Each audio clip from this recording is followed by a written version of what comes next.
crowd's hungry murmurs echoed through the village square as Helena Blackwood stood on the auction block, her eyes downcast and her lips sealed in the silence that had consumed her since her husband's death.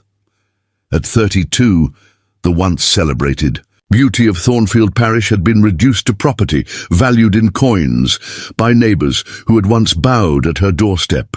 But none could have guessed that the mysterious stranger who bid 3 gold coins for a mute widow would soon name her heir to a fortune built on secrets darker than her own. Before we jump back in, tell us where you're tuning in from, and if this story touches you, make sure you're subscribed, because tomorrow I've saved something extra special for you. The autumn rain slashed mercilessly against the cracked windows of Blackwood Manor. Inside the once grand parlour, Helena gathered the last of her belongings, a tarnished silver hairbrush, a faded daguerreotype of her parents, and her mother's tattered book of poetry. The rest would be sold at auction alongside the furniture, the china, the linens, and finally Helena herself. Not in name, of course. The parish council called it a domestic service contract, a 6-month arrangement to settle her late husband's considerable debts, but everyone understood the truth beneath the polite fiction. Helena placed the small bundle of her remaining possessions on the bed she had shared with William for 12 years.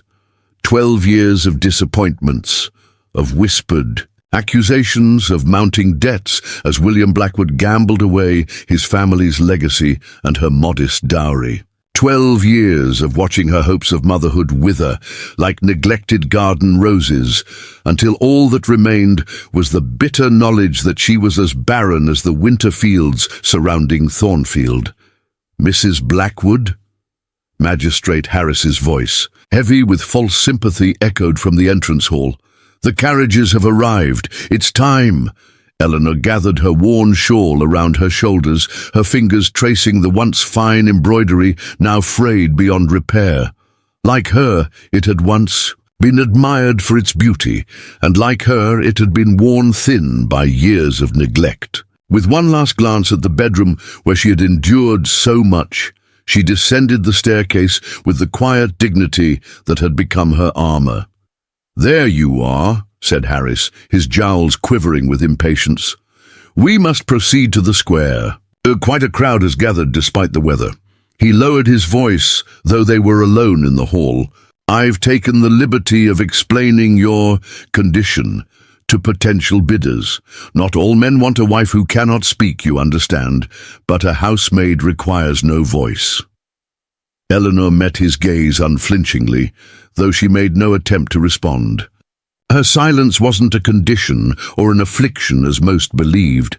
It was a choice made 6 months ago when she discovered William's body hanging from the oak tree behind their home, his pockets emptied of the money he had promised would settle their debts. At that moment, words had failed her so completely that she wondered if they would ever return. So far, they had not.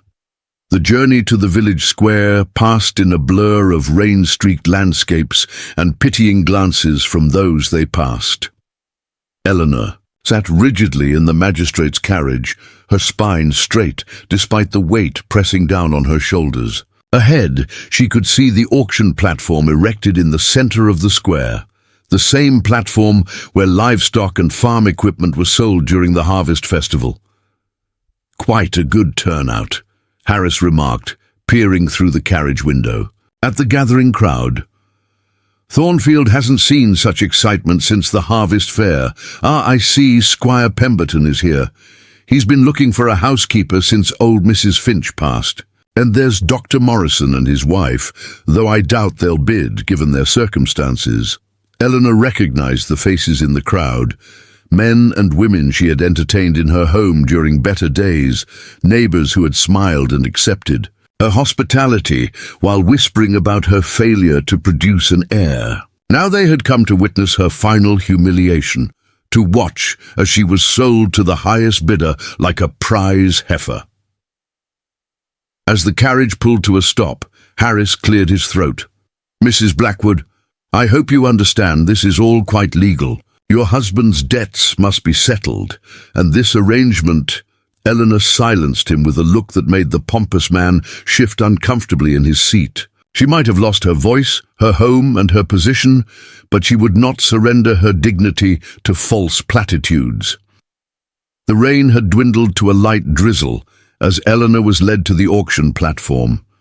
She stood straight-backed and still as Harris addressed the crowd, explaining the terms of the domestic service contract with careful euphemisms that fooled no one.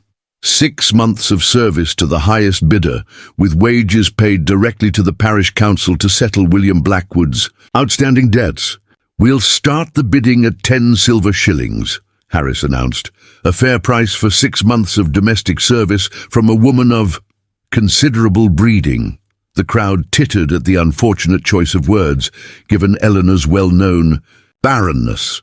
She kept her gaze fixed on the distant hills beyond the village, refusing to meet the eyes that assessed her like buyers at a horse market. 10 shillings, called Squire Pemberton, a widower whose leering glances had made Eleanor uncomfortable even before her reduced circumstances. 12, countered Mrs. Winters, the innkeeper's wife, known for working her servants to exhaustion. 15, offered Mr. Collins, the butcher whose 3 unruly children had terrorized every nursemaid in the county. The bidding continued, the price rising steadily as Eleanor stood motionless, her expression betraying nothing of the storm within. She had prepared herself for this moment, had steeled herself against the shame of being valued in coins and shillings, but preparation did little to dull the knife's edge of reality. 1 gold sovereign, called a new voice, deep and cultured, with an accent Eleanor couldn't place. A murmur rippled through the crowd as heads turned toward the back, where a tall figure stood partially obscured by the branches of an ancient oak tree. The stranger stepped forward, and the whispers intensified. He was imposing, well over 6 feet tall, with broad shoulders and the confident bearing of a man accustomed to command. His clothing was well made, but dusty from travel, his face weathered by sun and wind. Most striking were his eyes, pale grey like winter ice, set in a face of hard angles and unexpected symmetry. A scar ran from his right temple to the corner. Of his mouth, a jagged line that spoke of violence survived. 1 gold sovereign from Mr. Harrington, Harris announced, startled by the unexpectedly high bid from a stranger. "You're going once, 2 sovereigns, Squire Pemberton countered, his face flushing with the determination of a man unused to competition. The stranger, Harrington, stepped closer to the platform, his gaze travelling over Eleanor with an intensity that felt more like assessment than desire. 3 gold coins, he stated calmly, reaching into his coat to produce not regular sovereigns, but 3 ancient gold pieces that gleamed dully in the weak sunlight. He placed them on the auctioneer's table with deliberate precision. "Spanish doubloons, worth more than twice your English sovereigns. I believe that concludes our business." The crowd fell silent, equal parts fascinated and suspicious of the stranger and his foreign coins. Harris nervously examined the gold pieces, confirming their authenticity before clearing his throat. 3 gold doubloons from Mr. Harrington. "Going once, going twice, sold." The gavel fell with a finality that echoed in Eleanor's chest. It was done. For 6 months she belonged to this scarred stranger, with ice-grey eyes and an accent she couldn't place. "The contract, if you please," Harrington said, extending a gloved hand toward Harris. "And I'll require Mrs. Blackwood's personal effects to be delivered to my lodgings at the White Hart Inn by nightfall." Harris fumbled with the documents. "Of course, Mr. Harrington, though I must inquire, are you new to our parish? I don't believe we've had the pleasure." "You haven't," Harrington replied without elaboration. He signed the contract with a swift, practiced hand, then turned to Eleanor. "Mrs. Blackwood, if you'll accompany me." For the first time, he addressed her directly, and Eleanor found herself searching his face for clues to his character. Preparing and narrating this story took us a lot of time, so if you are enjoying it, subscribe to our channel. It means a lot to us now. Back to the story. What manner of man paid 3 gold doubloons, a small fortune, for 6 months of a silent widow's domestic service? His expression revealed nothing but polite detachment as he offered his arm. After a moment's hesitation, Helena placed her hand on his sleeve, acutely aware of the surprised murmurs from the crowd. Gentlemen did not escort their housemaids. "I have rooms at the inn," Harrington explained, as he led her away from the platform. "We depart for Ravenscroft Hall in the morning. It's a day's journey north." Helena's step faltered. Ravenscroft Hall was infamous throughout the county, a sprawling estate shrouded in mist and rumours. Its master, the reclusive Lord Ravenscroft, hadn't been seen in public for over a decade, though tales of his eccentricity and cruelty circulated freely in village gossip. Harrington noticed her hesitation. "You've heard stories about Ravenscroft," he stated, rather than asked. "I imagine most are exaggerated. I serve as Lord Ravenscroft's steward. You will work in the East Wing, which is separate from his lordship's quarters.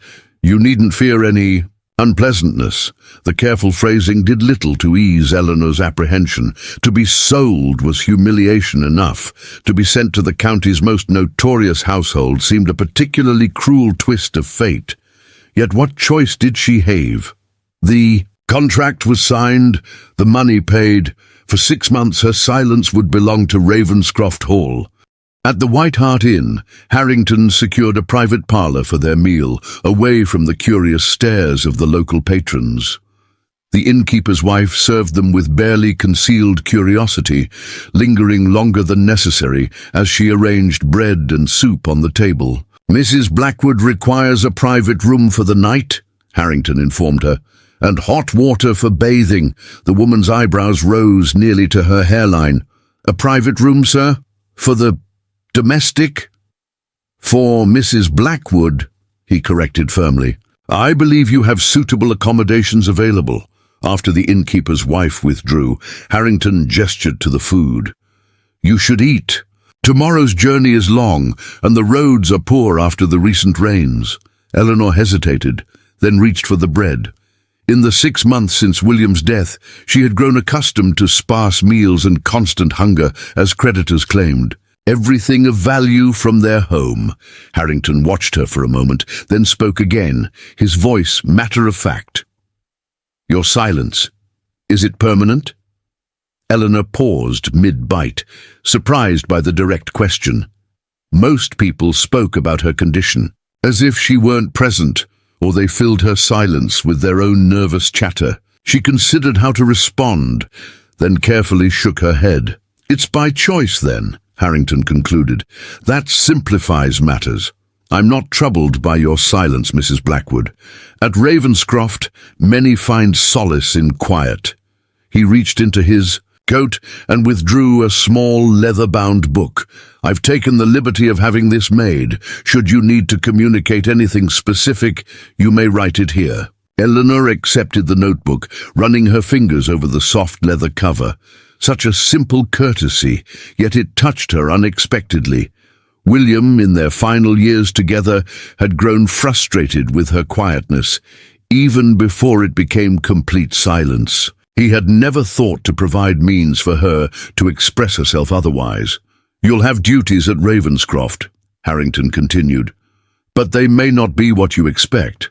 The household is unconventional." Eleanor raised an eyebrow in silent question. "Lord Ravenscroft has particular interests, scientific research primarily. The East Wing contains his library and collections. Your primary responsibility will be cataloguing and maintaining these items according to his system." This was not what Eleanor had anticipated. She had prepared herself for cooking, cleaning, mending, the usual duties of domestic service. Cataloguing collections sounded more like the work of a librarian or curator. Seeing her confusion, Harrington added, "You're educated, I believe, familiar with natural philosophy and classification systems." Eleanor nodded slowly. Her father had been a scholar who believed in educating daughters as well as sons. Before her marriage, she had assisted him in organizing his modest collection of botanical specimens and scientific texts. Good. That's partly why you were suitable. Harrington's gaze was assessing without being intrusive. The parish records indicated you had received an unusual education for a woman of your station. Eleanor's surprise must have shown on her face, for Harrington's mouth curved slightly. Not quite a smile, but a momentary softening of his austere expression. Yes, Mrs. Blackwood, your situation was not unknown to me before today's auction. I've been authorized to acquire specific skills. For Ravenscroft's needs, he paused, seeming to consider his next words carefully. I should inform you that there are 3 other residents at Ravenscroft, besides his lordship, Mrs. Graves, the housekeeper, Dr. Phillips, his lordship's physician, and Miss Reed, a former governess who now assists with correspondence. You'll meet them tomorrow.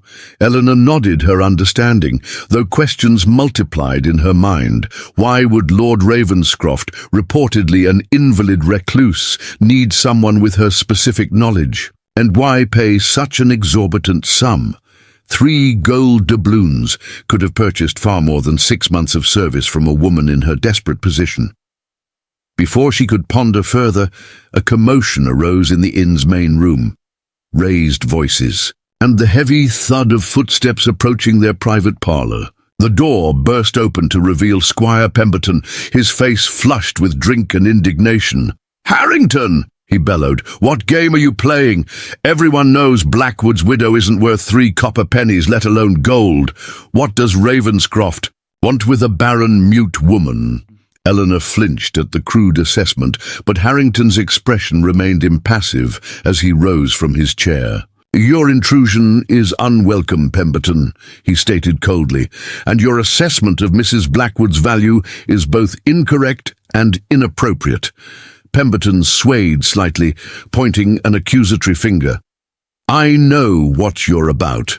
Ravenscroft's collecting oddities again, freaks for his experiments. The whole county remembers what happened to the last people who disappeared into that cursed house."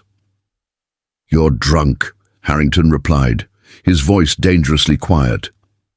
"And speaking of matters beyond your understanding, I suggest you leave before you embarrass yourself further. The woman deserves to know what she's walking into," Pemberton insisted, turning his bleary gaze to Eleanor. "They say the old lord conducts experiments on living subjects, that he's not even fully human himself anymore. They say—" His words cut off abruptly as Harrington moved with unexpected speed, gripping Pemberton's arm and steering him forcefully toward the door. "They say many foolish things in village taverns," Harrington said, his calm tone belied by the tight grip that made Pemberton wince. "Mrs. Blackwood is under my protection now. Should you approach her again with your drunken fantasies, our next conversation will be considerably less civil." After depositing the sputtering squire outside the parlour door, Harrington returned to the table. "My apologies. Pemberton has harboured certain ambitions regarding Blackwood Manor for some time. Your husband's debts presented an opportunity he was loath to lose." Eleanor's hands trembled slightly as she opened the notebook Harrington had given her. She wrote quickly, "What happened to the last people at Ravenscroft?" Harrington read her question, his expression unreadable. "Nothing sinister, despite local rumours. Lord Ravenscroft previously employed researchers who moved on to university positions. Their sudden departure, combined with his lordship's reclusiveness, spawned tales far more interesting than the truth. He seemed to be choosing his words with care, revealing enough to reassure without truly explaining anything." Eleanor wrote again, "Why me? As I said, your educational background." She shook her head firmly and underlined her question. Harrington studied her for a long moment, as if weighing how much to reveal. Your connection to the Blackwood family holds particular interest for his lordship, though I'm not at liberty to explain further at present." Helena frowned. The Blackwoods had been respectable but unremarkable landowners. William had claimed distant relations to nobility, but she had always suspected this was mere pretension rather than fact. "Rest assured," Harrington continued, "no harm will come to you at Ravenscroft. Quite the contrary. Once his lordship's purpose is fulfilled, you may find your circumstances considerably improved." His cryptic assurance raised more questions than it answered, but Helena sensed she would get no further explanations tonight. She closed the notebook, suddenly weary from the day's events and uncertain of what tomorrow would bring.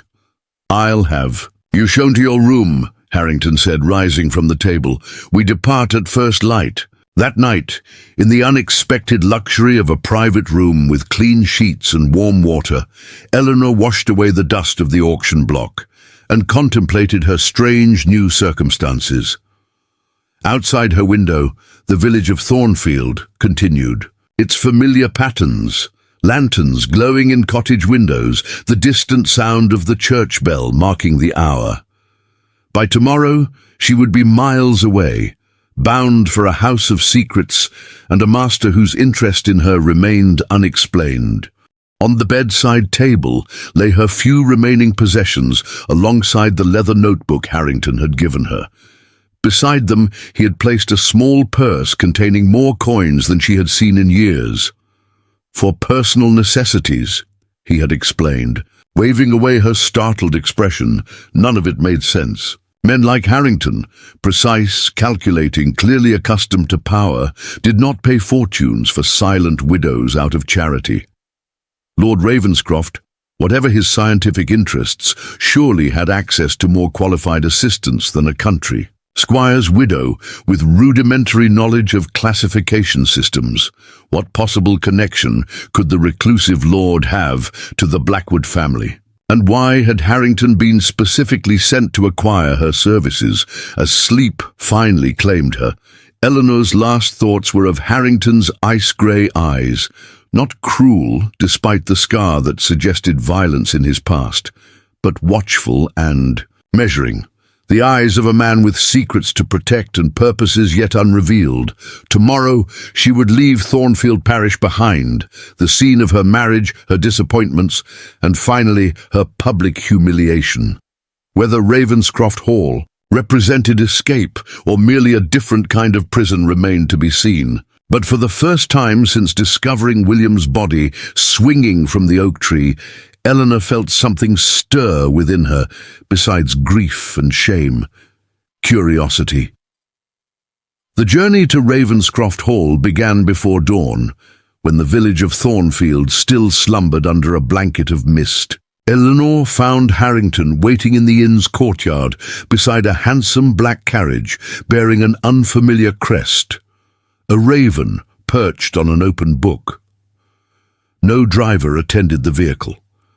Harrington himself held the reins of two magnificent grey horses whose breath formed clouds in the chill morning air. "I prefer to drive myself," he explained, noting her questioning glance. Privacy is difficult to maintain with hired men. The implication that their journey required privacy sent a flutter of apprehension through Eleanor's chest, but she maintained her composure as Harrington helped her into the carriage. The interior was unexpectedly luxurious, polished wood panels, velvet seats and small crystal lamps that cast a gentle glow in the pre-dawn darkness. As they pulled away from Thornfield, Eleanor found herself searching the familiar streets for some emotion, regret, perhaps, or nostalgia.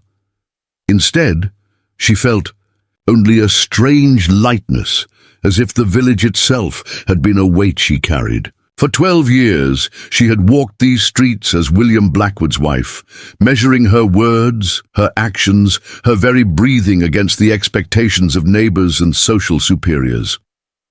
Even after his death, she had remained bound by their judgments. Now, rattling away in a stranger's carriage toward an uncertain future, She experienced the first breath of freedom she had known since her marriage at 19. The early hours passed in silence as the countryside awakened around them. They followed the main road north through farming communities where labourers were already at work in the fields, then turned onto a less travelled path that wound through ancient woodlands. Harrington handled the team with practiced ease, his attention focused on the road ahead. When they stopped at midday to rest the horses beside a small stream, Helena took the opportunity to stretch her legs and observe her taciturn companion more carefully. In daylight, Harrington's scar was less dramatic but more intricate than she had first thought. Not a single clean slice, but a pattern of healed wounds that suggested shattered glass rather than a blade. It extended from his temple down his right cheek, disappearing beneath his collar. He caught her studying him and met her gaze evenly. "An accident during my military service," he said, answering her unspoken question. "Glass and shrapnel from an exploding lamp. The ship's surgeon did what he could." Helena nodded, surprised by the voluntary information. She opened her notebook and wrote, "You were in the Navy. 10 years, primarily in the Mediterranean." His tone discouraged further questions on the subject. Helena changed direction. "How long have you served Lord Ravenscroft?" 5 years this winter." Harrington handed her a packet of bread and cheese from the carriage provisions. "He employs many former military men. We adapt well to isolation and understand the importance of discretion." She accepted the food gratefully, then wrote, "What exactly am I to catalogue? His lordship collects artifacts related to natural philosophy, astronomy, and ancient civilizations. Some are quite valuable, others merely curious. Many lack proper documentation." Harrington's expression softened almost imperceptibly. "You needn't worry about your capabilities, Mrs. Blackwood. You'll receive guidance." Helena hesitated, then wrote one more question. The Blackwood connection. Harrington's face closed again. "His lordship will explain when he's ready. Some matters are not mine to discuss." As they resumed their journey, the landscape gradually changed. Rolling farmland gave way to wilder territory, hills covered with ancient oak forests and weathered stone outcroppings that resembled crouching beasts. Few dwellings interrupted this primeval scene, and those they passed appeared abandoned or occupied by people who had little interest in maintaining their properties. "We're entering the old Ravenscroft lands," Harrington explained. "Most. The tenant farmers left generations ago when the mines closed. Those who remain keep to themselves." By late afternoon, the road had narrowed to little more than a track, winding between ancient trees whose branches formed a cathedral-like canopy overhead. Helena found herself straining to glimpse their destination through breaks in the foliage. But fog had descended, shrouding the landscape in ghostly white. The temperature dropped noticeably, and Harrington provided a heavy woolen blanket without comment. They emerged from the forest so suddenly that Eleanor gasped. Before them stretched a vast iron gate flanked by stone pillars topped with carved ravens. Beyond the gate, a long drive disappeared into swirling mist, offering only tantalizing glimpses of what lay ahead. Harrington halted the carriage and produced a heavy iron key. "Ravenscroft Hall lies a quarter-mile ahead," he said. "I should warn you, the exterior may be somewhat dramatic given the current weather. The building dates from the early Tudor period, with Gothic additions by each successive generation. The overall effect can be rather imposing." This deliberate understatement made Helena smile slightly, her first genuine expression since leaving Thornfield. Harrington caught it, and something in his severe countenance relaxed momentarily. "You have a sense of humour, Mrs. Blackwood. That will serve you well here." As they proceeded through the gates, the drive curved sharply, and Ravenscroft Hall, finally, revealed itself through gaps in the mist, a sprawling stone mansion whose architecture represented a collision of periods and styles. The central structure rose 3 stories, its facade punctuated by tall, narrow windows. East and west wings extended like arms, embracing a formal garden, now gone wild with neglect. Gargoyles leered from rain gutters, and spiraling turrets pierced the fog-laden sky. The overall impression was one of brooding majesty rather than welcoming domesticity. Eleanor's eyes widened as they drew closer. The house was far larger than she had imagined, rivaling the grand estates owned by nobility that she had glimpsed only from a distance during her more prosperous days. How could such a place exist so near to Thornfield with so little accurate information about its master circulating in local society? As if reading her thoughts, Harrington commented, "Lord Ravenscroft values his privacy. The local population knows better than to trespass or spread reliable information about his affairs." The carriage circled a crumbling fountain and stopped before a massive oak door studded with iron. Almost immediately the door swung open to reveal a tall, angular woman in a severe black dress, her grey hair pulled into a tight bun that emphasized the sharp planes of her face. "Mrs. Graves," Harrington acknowledged as he helped Eleanor descend. "This is Mrs. Blackwood, the new cataloguer for the East Wing collection." Mrs. Graves surveyed Eleanor with narrowed eyes that missed nothing, from her worn clothes to the tension she carried in her shoulders. "Welcome to Ravenscroft, Mrs. Blackwood. Your rooms have been prepared according to his lordship's instructions." Her voice was surprisingly melodious, given her forbidding appearance. "His lordship is resting, but wishes to receive you at 7 o'clock in the library." Eleanor's stomach tightened at this news. She had not expected to meet the mysterious lord. Ravenscroft so soon after arrival. "Mrs. Blackwood does not speak," Harrington informed the housekeeper, "a temporary condition following her husband's death." Indeed. A flash of something, perhaps sympathy, crossed Mrs. Graves's austere features. "Well, there are worse afflictions than silence in this world. Perhaps you'll find Ravenscroft conducive to healing, Mrs. Blackwood. There's little use for idle chatter here." The entrance hall beyond the door was cavernous, its stone floor covered with faded but still beautiful Turkish carpets. Paintings in heavy gilt frames lined walls paneled in dark oak, and a massive staircase curved upward into shadow. Despite these grand elements, the space felt neglected. A fine layer of dust-covered surfaces, and the air carried the faint mustiness of a room too long closed. "The west wing remains largely unused," Mrs. Graves explained, as she led them through the hall toward a corridor branching eastward. "His lordship keeps to his quarters and the library. Dr. Phillips occupies rooms near his lordship's chambers. For medical convenience, Miss Reed and I maintain apartments on the 2nd floor of this wing, near the rooms prepared for you, Mrs. Blackwood." The east wing presented a marked contrast to the entrance hall. Here the corridors were clean and well lit by oil lamps, the air noticeably fresher. Windows overlooked what might once have been formal gardens, but now appeared to be a semi-wild landscape where ornamental plants competed with native species in fascinating profusion. At the end of a long corridor, Mrs. Graves stopped before a polished oak door. "Your quarters, Mrs. Blackwood. Mr. Harrington. His lordship requested your report in his study once you've settled our new arrival." Harrington nodded, then addressed Eleanor. "You have time to rest before meeting his lordship. Mrs. Graves will come for you at 6:30. He hesitated, then added, "Lord Ravenscroft can be demanding in conversation. Remember that you're free to use your notebook if needed."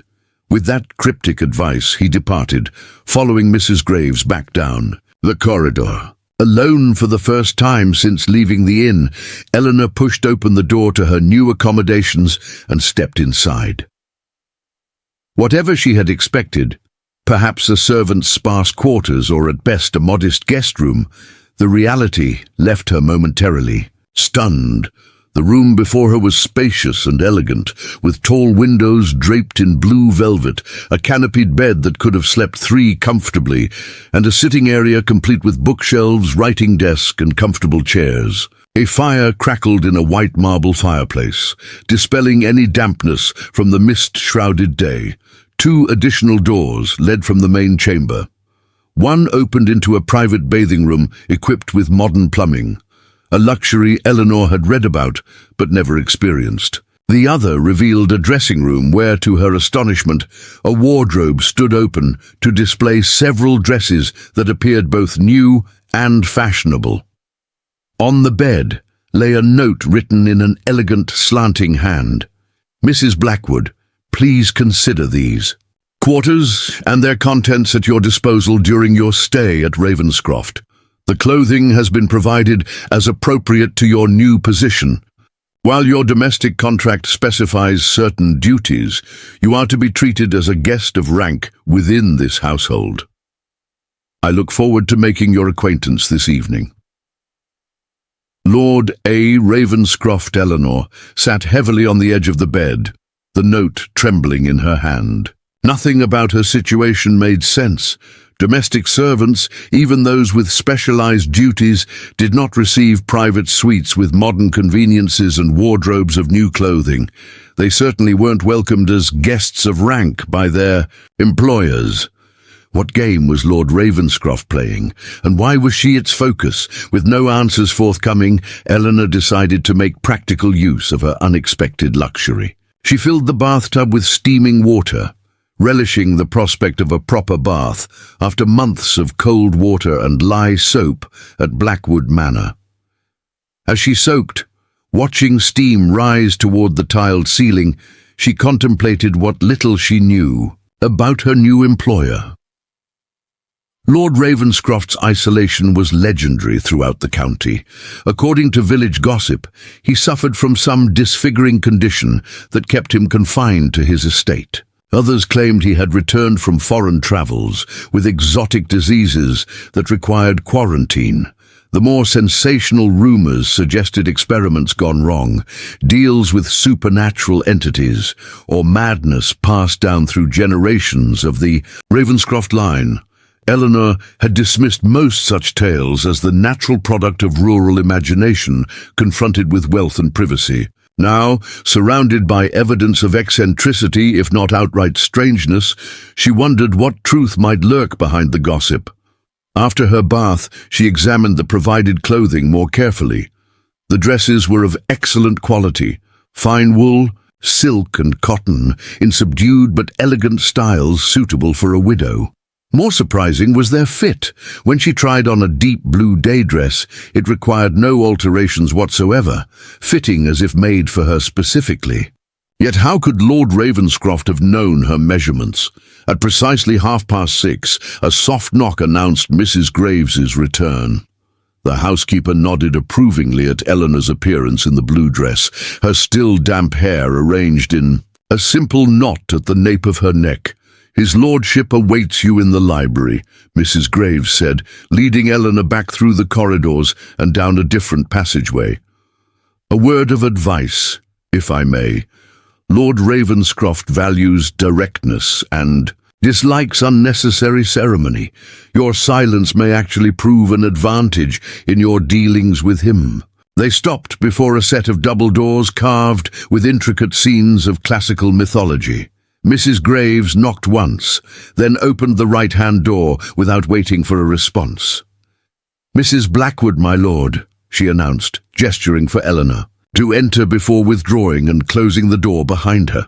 The library of Ravenscroft Hall defied Eleanor's expectations. Rather than the somber, heavily shadowed chamber she had anticipated, the room was bright with light from dozens of oil lamps and a blazing fire. 3 walls held floor-to-ceiling bookshelves, interrupted only by tall windows currently concealed behind heavy curtains. The 4th wall featured an enormous fireplace, flanked by glass-fronted cabinets containing objects Eleanor couldn't immediately identify. The center of the room held several large tables covered with maps, open books, and strange instruments whose purposes Eleanor could only guess at. Globes of various sizes, terrestrial and celestial, stood on ornate stands, and glass cases displayed what appeared to be ancient artifacts alongside geological specimens. So absorbed was she in examining this treasure trove that Eleanor almost missed the man standing by the fireplace, watching her with undisguised interest. He was not what she had expected. The infamous Lord Ravenscroft appeared to be in his late 50s or early 60s, tall and lean rather than stooped or infirm. His face, while deeply lined, showed no signs of disfigurement or disease. In fact, it retained traces of what must have been remarkable handsomeness in youth. Silver hair receded from a high forehead, and his beard was neatly trimmed in a style that had been fashionable a decade earlier. He wore a smoking jacket of burgundy velvet over a silk waistcoat and dark trousers, the attire of a gentleman at ease in his home rather than an invalid or recluse. Only his eyes suggested anything unusual. Dark and intent, they held the feverish brightness of a man consumed by thoughts beyond ordinary concerns. "Mrs. Eleanor Blackwood," he said, his voice cultured but roughened slightly by age or perhaps illness. "How remarkable to see you standing in this room after all these years of wondering." Eleanor blinked in confusion. His words implied prior knowledge of her, yet she was certain they had never met. Lord Ravenscroft gestured to a chair near the fire. "Please, sit. Harrington informs me that you've chosen silence since your husband's unfortunate demise. I respect your decision, though I hope in time you'll find your voice again." As Eleanor seated herself, he continued, "I imagine you have questions about why you're here, why I paid what some might consider an excessive sum for your services, why you've been given quarters more suited to an honored guest than a domestic employee." Eleanor nodded, studying this strange man who seemed simultaneously ancient and vital, conventional and deeply eccentric. "The simplest explanation, though perhaps the most difficult to believe, is that we are family, Mrs. Blackwood." He settled into a chair opposite her, watching carefully for her reaction. "Or more precisely, you are family to me, though you've been unaware of the connection until now." Eleanor's eyes widened. She reached for her notebook, hesitated, then wrote quickly, "I don't understand. My family were millers from Somerset. My husband was William Blackwood." Lord Ravenscroft read her note and smiled slightly. "William Blackwood was indeed your husband, but he was not born to the Blackwood family of Thornfield. He was born Alistair, William Ravenscroft, my younger brother's son, and my nephew." The revelation struck Eleanor like a physical blow.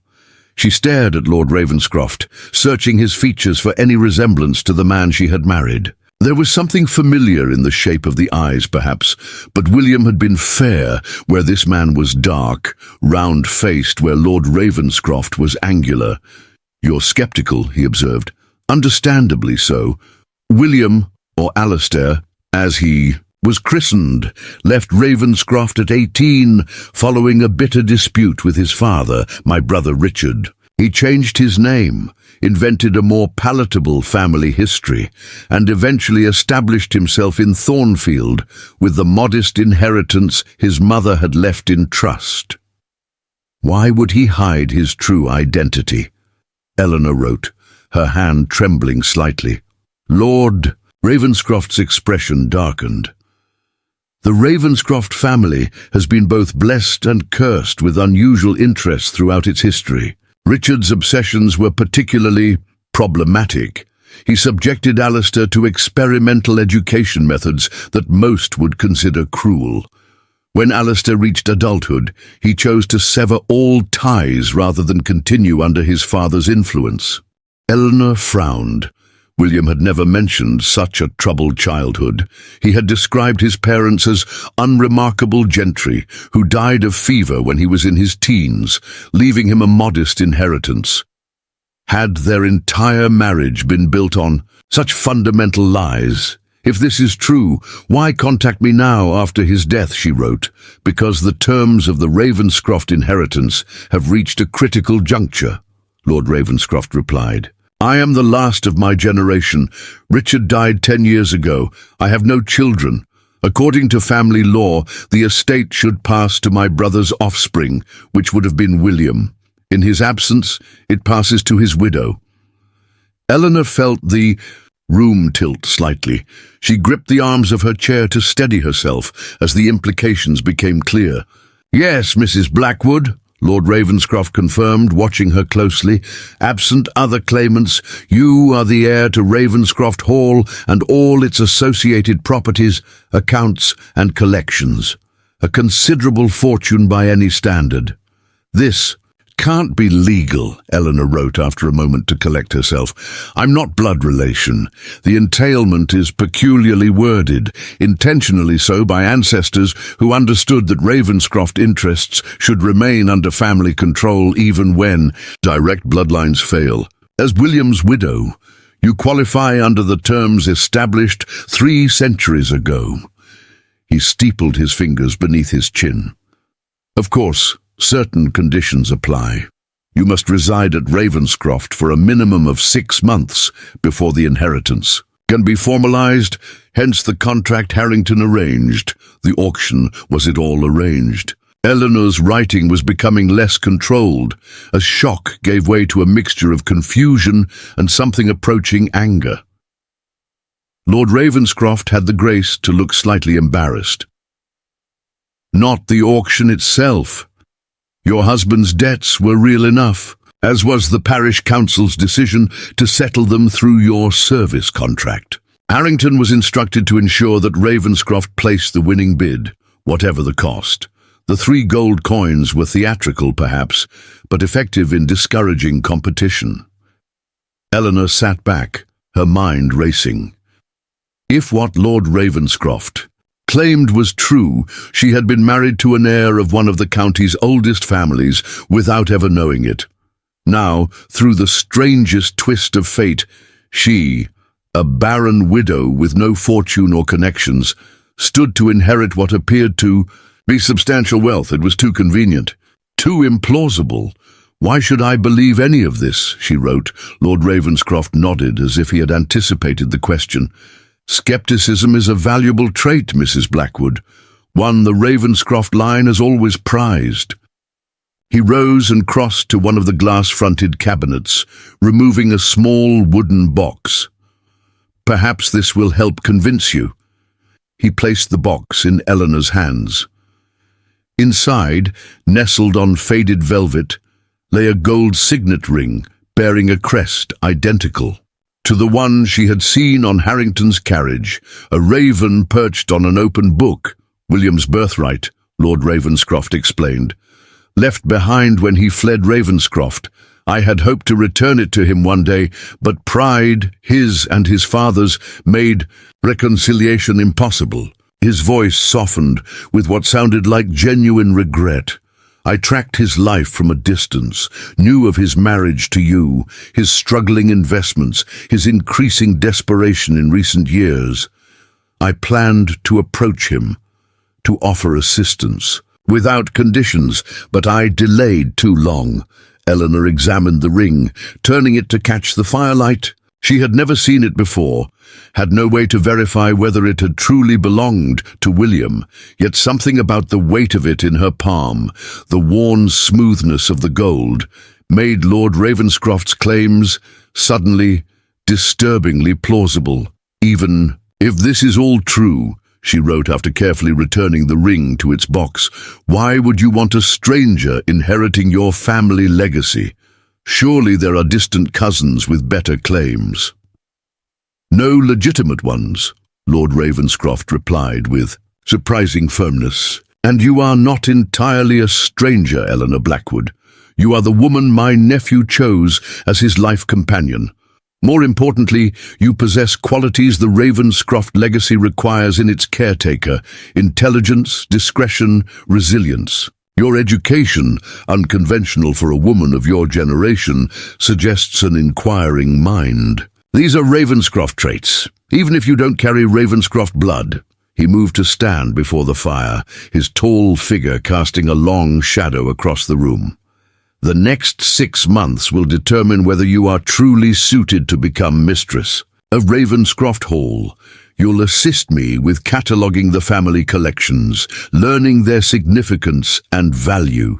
You'll come to understand what the Ravenscroft name truly represents, both its privileges and its obligations." Helena sat motionless, overwhelmed by revelations that transformed her understanding of her past and potentially her future. If Lord Ravenscroft spoke the truth, her entire marriage had been built on William's elaborate deception. Yet perhaps that deception had been necessary, a young man's attempt to escape a controlling family and forge his own identity. And now that family, in the form of an aging uncle William had never mentioned, offered her a position beyond anything she could have imagined. Not just financial security, but purpose, connection, and a legacy of her own. It seemed too extraordinary to be true. Yet here she sat in this remarkable library, wearing clothes that fit her perfectly, being addressed as an equal by a man whose bloodline apparently traced back centuries. "What if I refuse?" she wrote finally. "What if I complete my contracted 6 months and choose to leave?" Lord Ravenscroft's expression remained neutral, but something flickered in his fever-bright eyes. Disappointment, perhaps, or calculation. "Then you would leave, with a generous settlement, enough to establish yourself comfortably anywhere you choose. The inheritance would pass to more distant relations, whose claims are tenuous but not non-existent." He paused, then added with sudden intensity, "But I hope you won't refuse, Mrs. Blackwood. Ravenscroft needs you, perhaps as much as you need Ravenscroft." Before Helena could respond, a soft knock interrupted them. The door opened to reveal a slight, bird-like woman with faded blonde hair and wire-rimmed spectacles. "Forgive the intrusion, my lord," she said, bobbing a small curtsy. "Dr. Phillips says it's time for your medication." "Ah, Miss Reed." Lord Ravenscroft turned to Helena. "My secretary and former ward. Miss Reed, this is Mrs. Blackwood, who will be cataloguing the East Wing collections." Miss Reed's pale eyes assessed Helena with undisguised curiosity. "Welcome to Ravenscroft, Mrs. Blackwood. We've been expecting you for some time." The casual statement sent a chill through Helena. How long had Ravenscroft been watching her, planning this moment? "That will be all for tonight, Mrs. Blackwood," Lord Ravenscroft said, his tone suggesting the audience was concluded. "Harrington will show you the collection rooms tomorrow morning.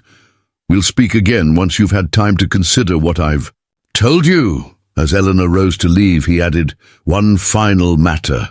While your silence is your own choice, and I respect it, I suggest discretion regarding the inheritance. The fewer people who know of your position, the safer for all concerned. Country estates harbour secrets, Mrs. Blackwood, and Ravenscroft harbours more than most." The warning, delivered in the same measured tones as his earlier revelations, followed. Helena back through the winding corridors to her luxurious rooms. There, in the silence of a house filled with strangers who seemed to know more about her life than she did herself, Helena Blackwood confronted the possibility that everything she had believed about her past was false, and that her future might hold dangers as well as opportunities she could not yet comprehend. Dawn came late to Ravenscroft Hall, the morning sun struggling to penetrate the perpetual mist that seemed to cling to the estate's ancient trees. Eleanor woke disoriented, momentarily forgetting where she was, until her gaze fell upon the elegant blue canopy above her bed. The events of the previous day rushed back: the humiliating auction, the journey north, and Lord Ravenscroft's astonishing revelations about her late husband's true identity. She rose and dressed in one of the provided gowns, a practical garment of deep green wool suitable for work in the collections. As she pinned her hair in a simple knot, Eleanor studied her reflection in the ornate mirror. The woman who looked back seemed both familiar and strange, still bearing the shadows of grief and uncertainty, yet somehow altered by her new surroundings. Soft knock announced the arrival of breakfast, carried by a young maid who bobbed a nervous curtsy before hurrying away without meeting Eleanor's eyes. The tray held not the plain porridge Eleanor had expected, but a generous meal of eggs, toast, preserves, and fragrant tea served in delicate porcelain. Another reminder that her position at Ravenscroft was not that of an ordinary servant. As she finished eating, Harrington arrived to escort her to the collection rooms. In daylight, his scarred face appeared less forbidding, though his manner remained formal. "I trust you slept well," he said, leading her down corridors she hadn't yet explored.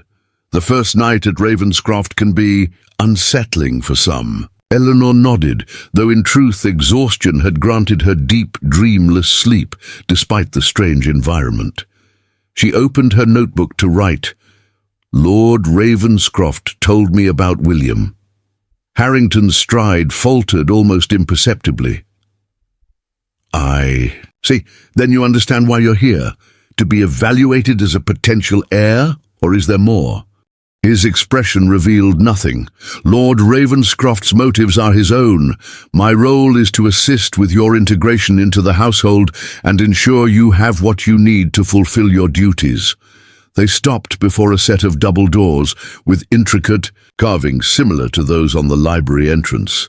Harrington produced a ring of keys, selecting a long brass one. "The collection rooms occupy most of the East Wing's second floor," he explained, unlocking the doors. "Some items date back centuries, while others are recent acquisitions. Your work will begin with the newest materials, which lack proper documentation." The doors swung open to reveal a sight that momentarily stole Eleanor's breath. Before her stretched a vast chamber bathed in natural light from tall windows. Glass cases lined the walls and formed islands throughout the space, each containing objects of startling variety: ancient pottery, mineral specimens, mechanical devices, preserved botanical samples, and artifacts from civilizations Eleanor recognized from her father's books and others she couldn't identify at all. "This is the main hall," Harrington said, watching her reaction with quiet amusement. "The specialized collections are housed in connected rooms: astronomy and navigation to the north, natural sciences to the east, antiquities and manuscripts to the south." Eleanor moved toward the nearest display, a glass case containing what appeared to be ancient Egyptian amulets, arranged beside a papyrus scroll, partially unrolled to display hieroglyphics. "The Ravenscroft family has collected for 15 generations," Harrington continued, "some by conventional means, others through more unorthodox channels. Many items here won't be found in any museum catalogue or scholarly reference." The implication that some pieces might have been acquired illegally was clear, though Harrington seemed unconcerned by this admission. Eleanor moved deeper into the room, drawn to a table where leather-bound journals lay stacked beside what appeared to be drawing implements and measuring devices. "Your workspace," Harrington confirmed.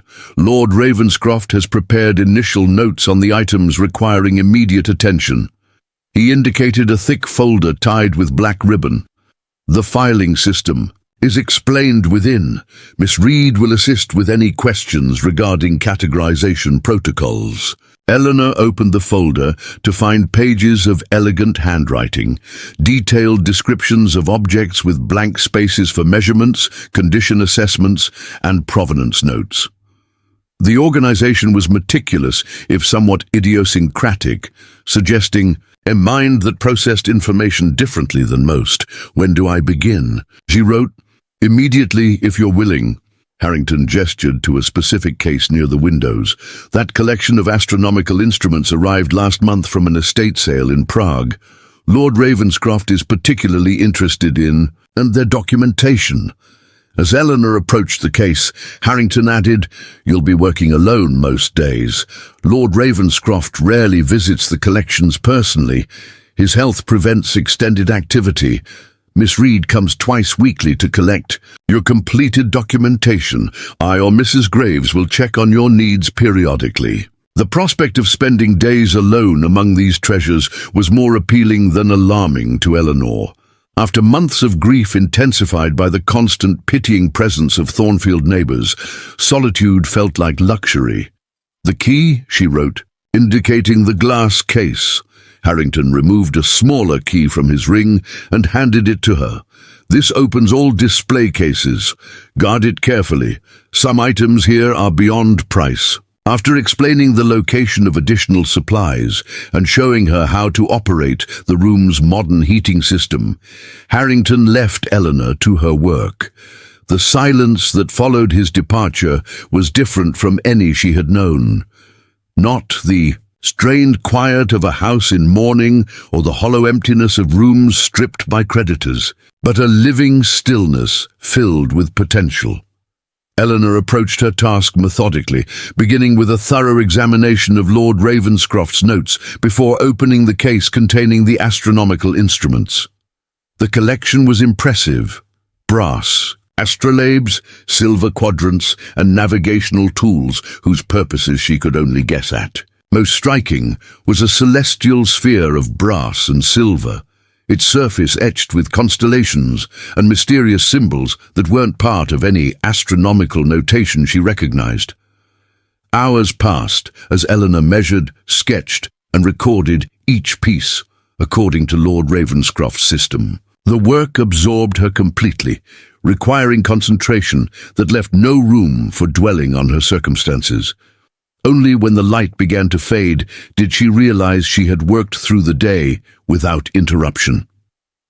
As if summoned by this realization, the door opened to admit Miss Reed carrying a lamp. "Mrs. Blackwood, you've missed luncheon," the secretary observed, setting the lamp on Eleanor's table. Mrs. Graves was concerned.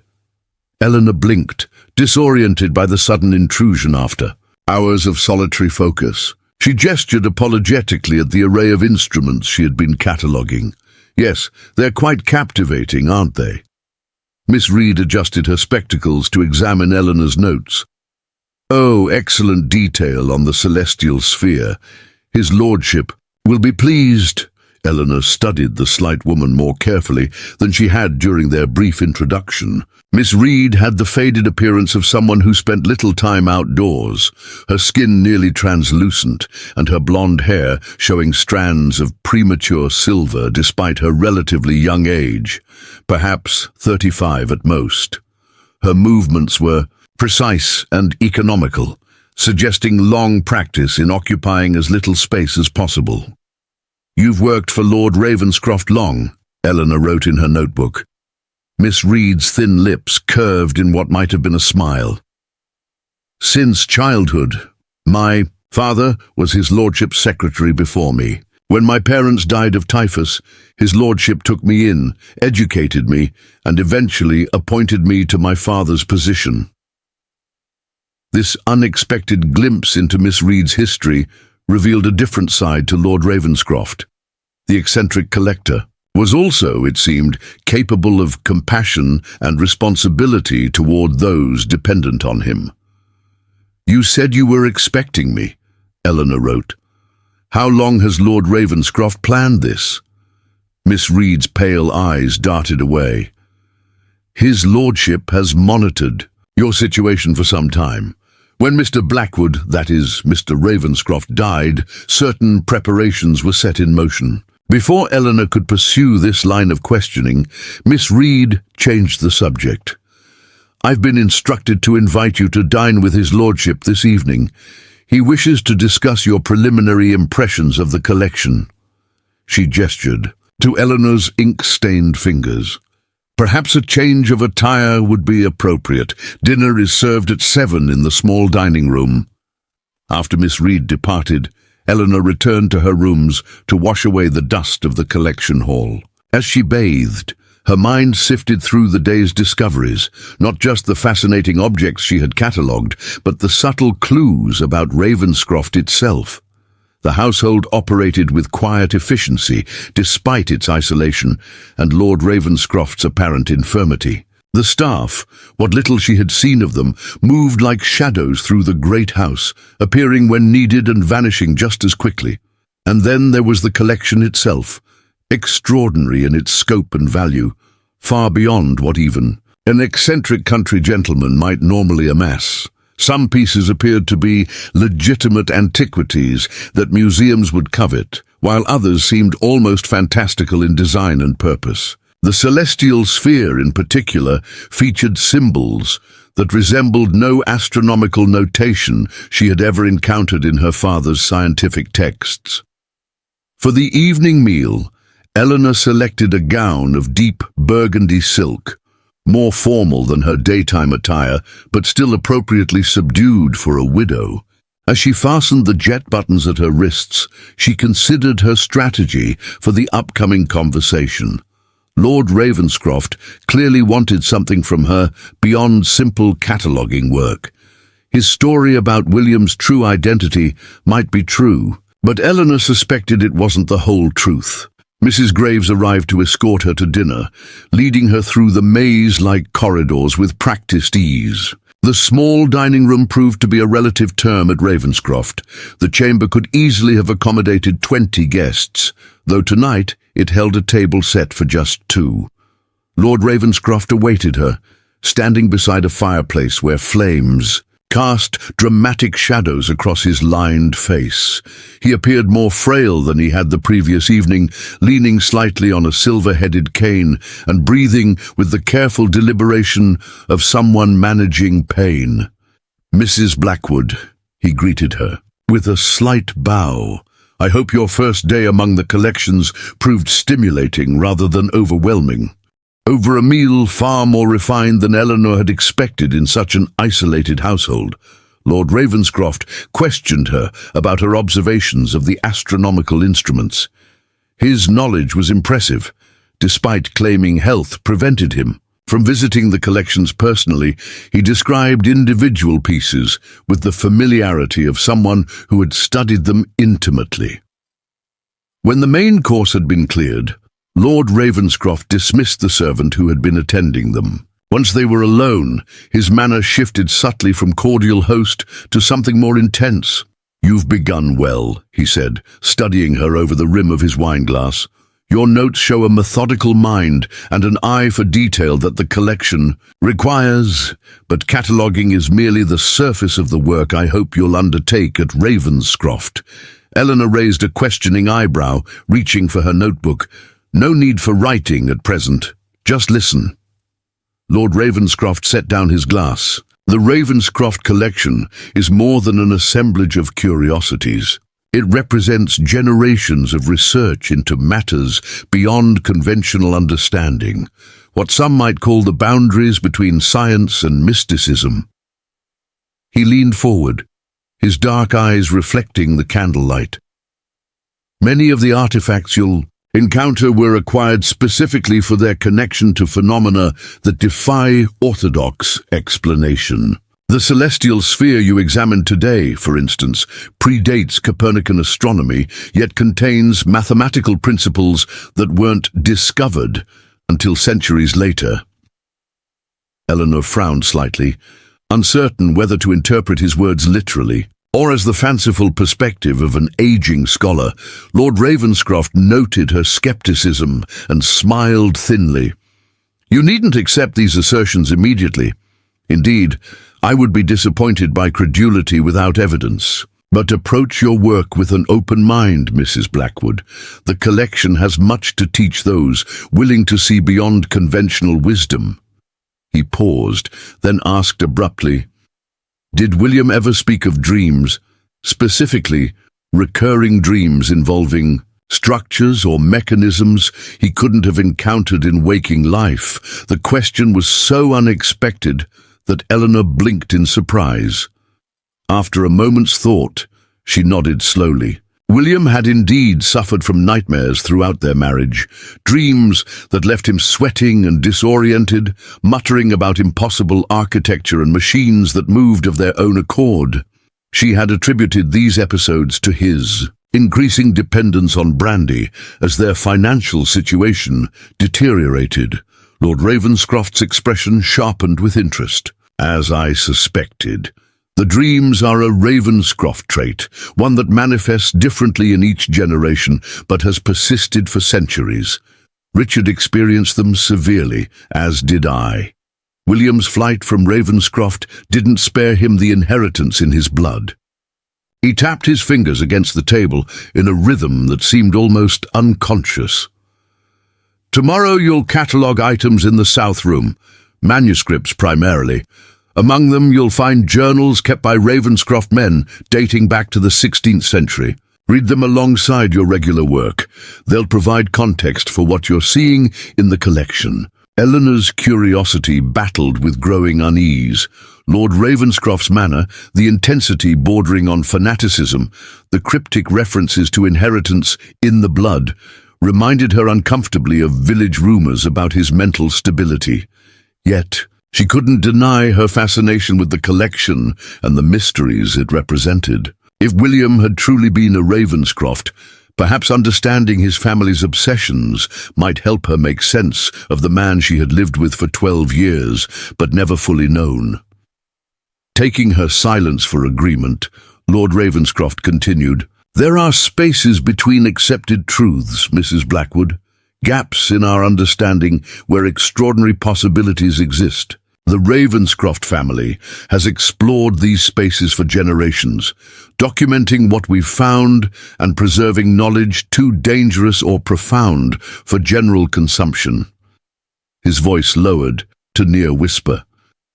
"I believe you're uniquely positioned to continue this work, not just because of your connection to William, but because of qualities I recognize in you, the capacity for silence being chief among them." Eleanor stared at him, uncertain how to interpret such a statement. Was her trauma-induced silence truly a quality to be valued? Or was Lord Ravenscroft simply attributing convenient characteristics to justify his selection of her as heir? Before she could consider her response, he straightened suddenly, grimacing with pain. "Forgive me, my condition demands rest at regular intervals. We'll continue this discussion another time." He rang a small silver bell, summoning Mrs. Graves. "Please, escort Mrs. Blackwood back to her rooms." As Eleanor rose to leave, Lord Ravenscroft added, "One final matter. The locked cabinet in the South Room, the one with the iron bands. Do not attempt to open it, regardless of what you may discover in the journals. Some knowledge requires preparation." The warning delivered in the same measured tone as his. Earlier philosophical musings followed Eleanor through the darkened corridors like a physical presence. Mrs. Graves, perhaps sensing her unease, spoke more than she had previously. "His lordship overtaxes himself with these evening conversations," the housekeeper remarked. "Dr. Phillips advises complete rest, but his lordship's mind allows no peace." "His illness, is it terminal?" Eleanor wrote, showing the notebook to Mrs. Graves as they walked. The housekeeper's austere features softened momentarily. "All illness is terminal in the end, Mrs. Blackwood, but his lordship fights his condition with remarkable determination. He has unfinished business that sustains him beyond what medicine might predict." At Eleanor's door, Mrs. Graves hesitated, then added in a lower voice, "You would do well to approach the Ravenscroft legacy with caution, Mrs. Blackwood. It has consumed many before you. Remember that you still have choices, at least for now." With that cryptic advice, she departed, leaving Eleanor alone with questions multiplying in her mind like shadows in candlelight. What had begun as a humiliating auction in Thornfield Parish had evolved into something far stranger, a labyrinth of family secrets, esoteric knowledge, and warnings that seemed to carry weight beyond mere words. As she prepared for bed, Eleanor caught sight of her reflection in the mirror, a woman transformed from destitute widow to potential heir in the space of 2 days, now drawn into scholarly pursuits that hinted at matters beyond conventional understanding. The silence that had been her refuge since William's death now served a new purpose, creating space for her to observe, analyze, and consider the mysteries of Ravenscroft without revealing her thoughts prematurely. Tomorrow would bring the journals, and perhaps answers to some of her questions, but as she extinguished her lamp, Eleanor wondered what other secrets awaited discovery, and whether the price of inheritance might be higher than she was prepared to pay. The south room of the collection wing proved to be smaller than the main hall, but no less impressive. Unlike the orderly displays Eleanor had worked with the previous day, this chamber had the intimate, cluttered atmosphere of a scholar's private sanctuary. Floor-to-ceiling bookshelves lined 3 walls, interspersed with glass-fronted cabinets containing manuscripts too fragile for open shelving. A massive oak table dominated the center of the room, surrounded by chairs whose worn leather seats suggested generations of use. And there, along the 4th wall, stood the cabinet Lord Ravenscroft had explicitly forbidden her to open, a formidable structure of dark wood reinforced with iron bands, its lockplate fashioned in the shape of a raven with outstretched wings. Eleanor approached her work as she had the previous day, beginning with a methodical survey of the materials requiring documentation. The manuscripts ranged from medieval illuminated texts to recent scientific papers, with subject matter equally diverse: alchemy, astronomy, natural philosophy, linguistics, and mathematical treatises she couldn't begin to comprehend. Most intriguing, however, were the leather-bound volumes she found in a separate cabinet bearing the Ravenscroft crest.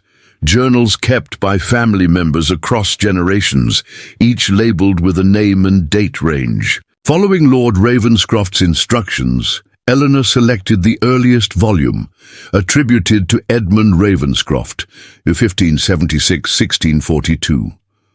The spidery handwriting proved challenging at first, but Eleanor soon found herself absorbed in Edmund's account of expeditions to recover artifacts of singular significance from sites deemed profane by church authorities. His descriptions of ancient stone circles, hidden chambers beneath rural churches, and forgotten libraries in remote monasteries read like an explorer's travelogue, albeit one with darker undertones than most.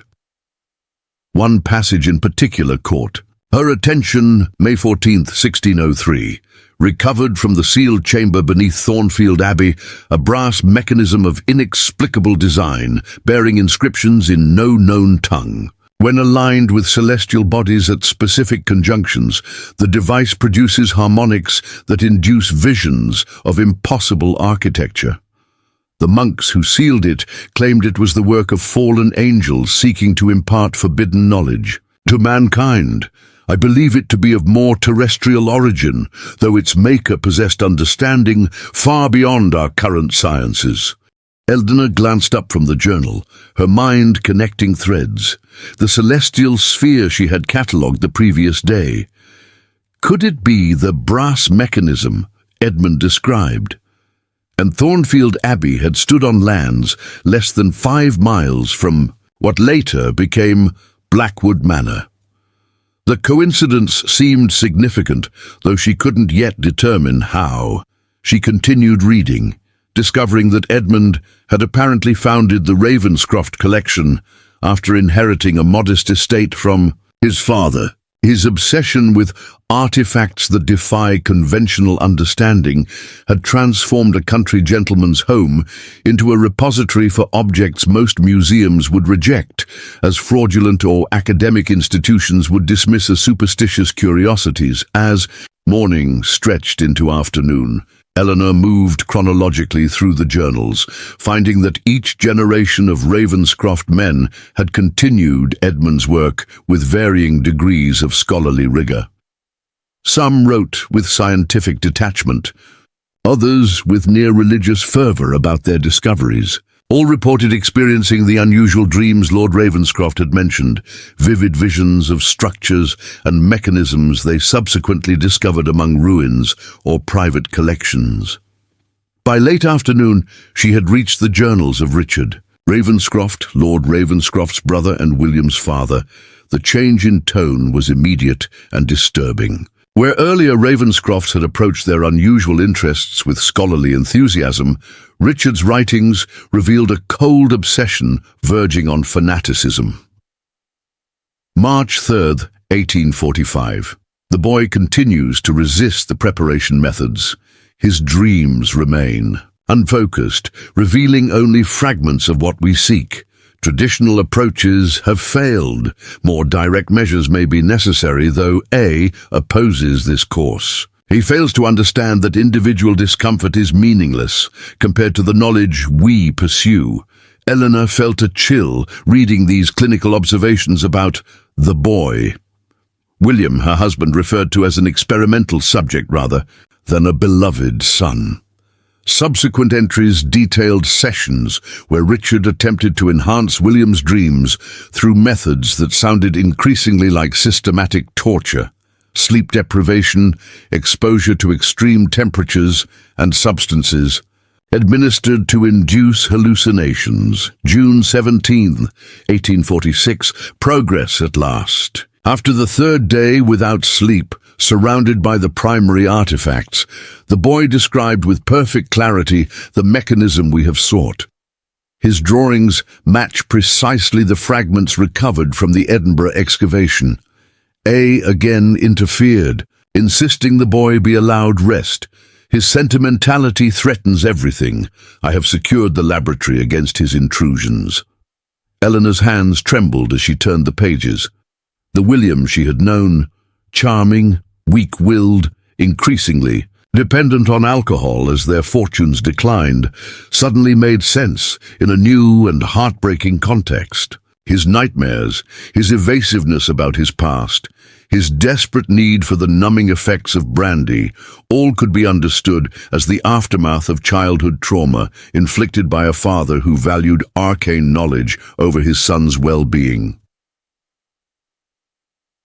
The final entries in Richard's journal detailed William's escape from Ravenscroft at 18, his father's failed attempts to locate him, and increasingly bitter accusations against A, presumably the current Lord Ravenscroft, for helping the boy flee. December 24, 1849. A admits at last that he has known of the boy's whereabouts these past months, but refuses to divulge his location. Claims the family gift should not be forced, but nurtured with patience. Patience. When we stand at the threshold of understanding that has eluded mankind for millennia, the collection speaks to me now without the boy's mediation. The locked cabinet yields its secrets only to those who approach with proper dedication. A lacks the necessary conviction. The succession must be reconsidered. This final entry, with its ominous reference to the locked cabinet and proper dedication, coincided with the onset of Richard's documented mental decline. According to a note inserted by Lord Ravenscroft, his brother had been found the following morning in the south room, insensible and incapable of coherent speech, a condition that persisted until his death a decade later. Eleanor closed the journal, her mind reeling from these revelations. William, or Alistair as he had been christened, had fled not merely from an overbearing father, but from what appeared to be systematic abuse justified by pseudo-scientific objectives. Lord Ravenscroft, rather than being complicit, had apparently helped his nephew escape, earning his brother's permanent enmity. But what of the collection itself, with its forbidden artifacts and the mysterious locked cabinet that even Richard approached with caution? Were these merely the trappings of a family delusion passed through generations, or was there something genuine behind the Ravenscrofts' centuries-long obsession? As Eleanor pondered these questions, her attention was drawn to a slim volume she had initially overlooked, a journal bound not in leather but in faded blue cloth, tucked between larger tomes on a high shelf. Unlike the others, this one bore no name on its cover, only a small embroidered butterfly in silver thread. Opening it revealed handwriting distinctly different from the masculine scripts she had been reading all day. Delicate, rounded letters that spoke of a feminine education. The frontispiece confirmed her suspicion. The Private Observations of Sarah Ravenscroft, 1850-1855. Eleanor knew from the family history Lord Ravenscroft had shared that Sarah had been Richard's wife and William's mother, a gentle woman who died when William was 12, leaving him without protection from his father's increasingly extreme methods. The journal began conventionally enough, with entries detailing household management and social obligations, but soon shifted to Sarah's growing concerns about her husband's behavior toward their son. April 10th, 1851.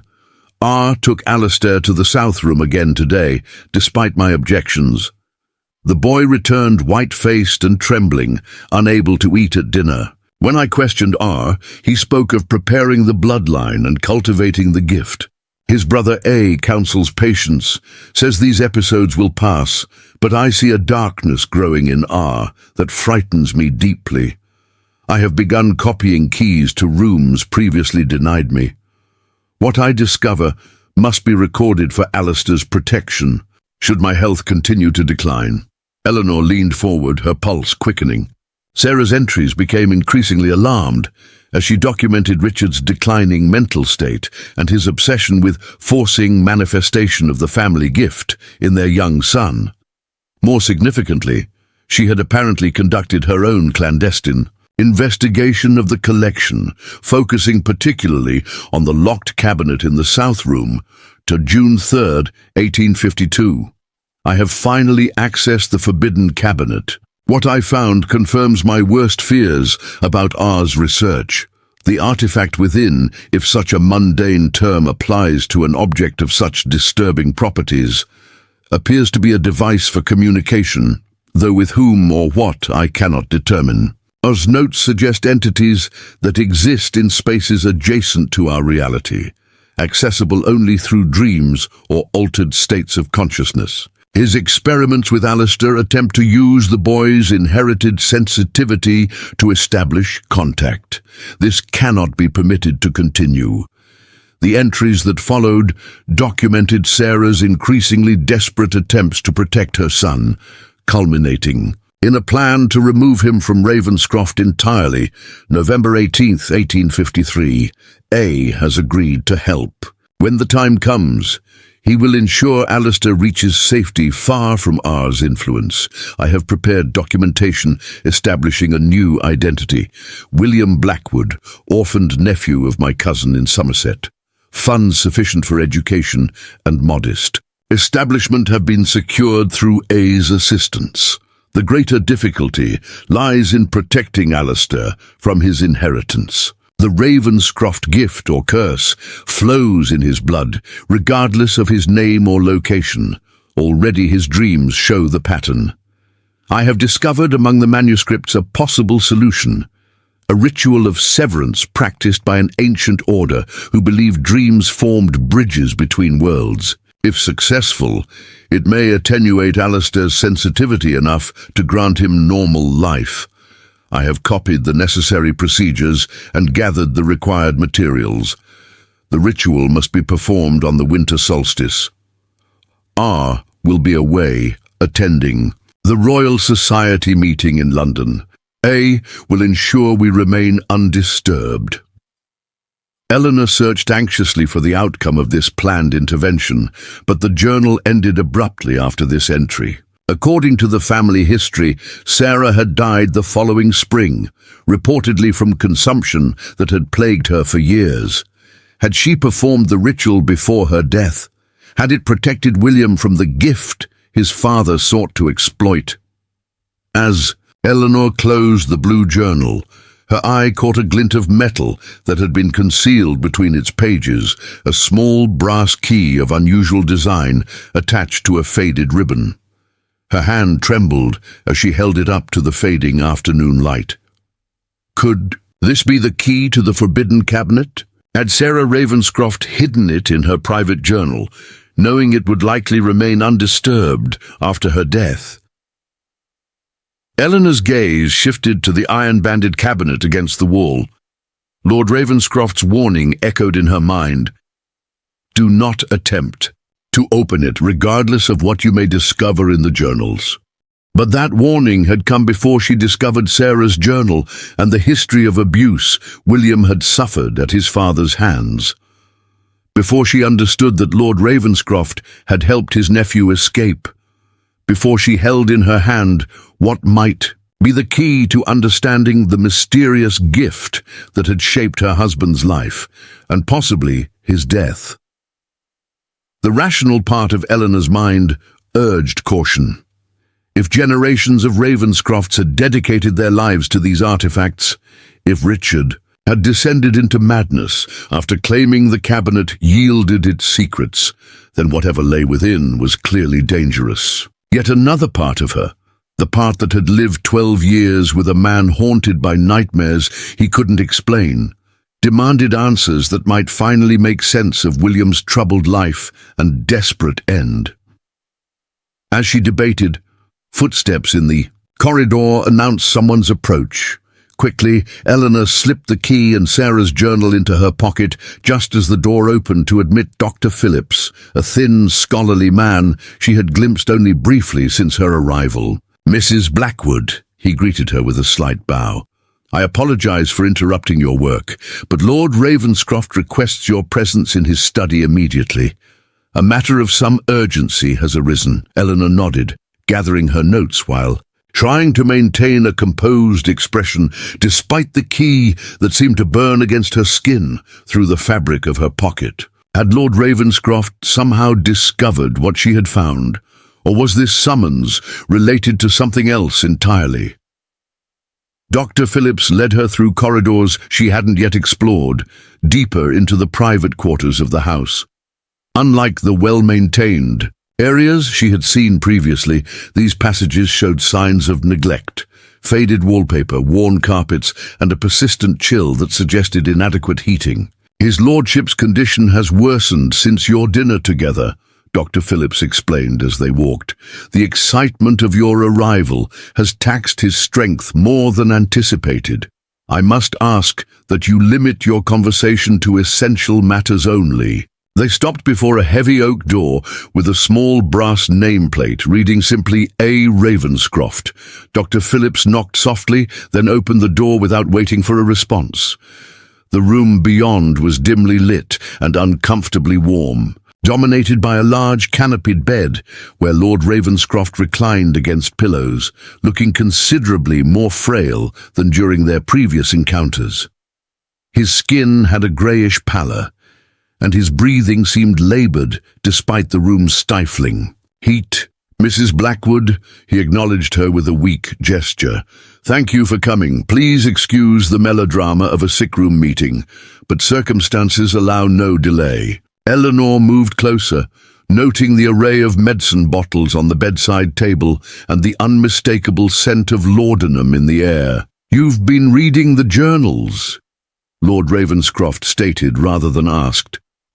"Including, I suspect, materials I didn't explicitly direct you toward." Eleanor's hand instinctively moved to her pocket, where Sarah's journal lay hidden.